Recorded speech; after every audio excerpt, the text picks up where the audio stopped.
Zee 24 तास एक पाऊल पुढे।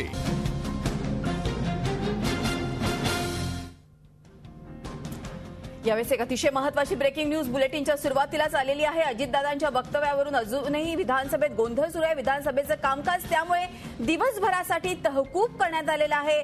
मुख्यमंत्र्यांकडे देखील माफीची मागणी विरोधकांनी केलेली आहे आणि शिवसेनेचा निंदाव्यंजक प्रस्ताव देखील फेटाळलेला आहे। विरोधकांचा आता मुख्यमंत्र्यांकडे मोर्चा आहे। सलग दुसऱ्या दिवशी देखील कामकाजाचे 3:13 वाजले आहेत। अजित पवारांनी 24 तासात 3 वेळा माफी मागूनही विरोधकांचा आक्रमक पवित्रा कायम आहे। विरोधकांनी प्रचंड गोंधळ घातल्यामुळे विधानसभेचं कामकाज दिवसभरासाठी आता तहकूब करण्यात आलंय। मुख्यमंत्र्यांनीही माफी मागावी अशी नवी मागणी विरोधकांनी केलेली आहे। एकूणच या संदर्भात अधिक माहिती घेऊयात। आपले प्रतिनिधी दीपक भातुसे आपल्याबरोबर आहे। दीपक, आपण बघतोय की अर्थातच विधानसभेचं कामकाज दिवसभरासाठी तहकूब करण्यात आलंय। प्रचंड गोंधळ आहे। अजित पवारांनी 3दा माफी मागूनही काय मागण्या आहेत?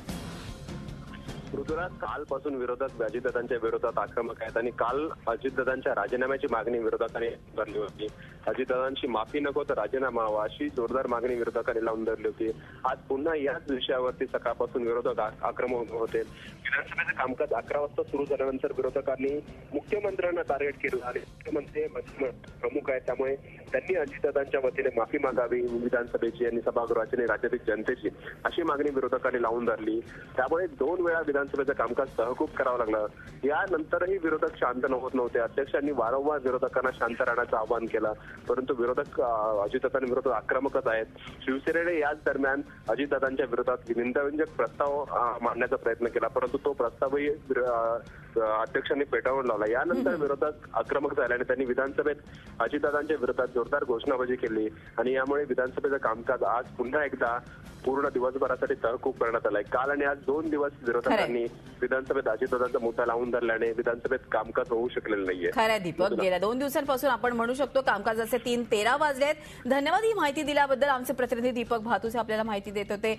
अखेर बघतोय पुन्हा एकदा अजित पवारांच्या वक्तव्यावरून गोंधळ उडालेला आहे विधानसभेमध्ये। प्रचंड गोंधळामध्ये आता विधानसभा दिवसभरासाठी तहकूब करण्यात आली आहे।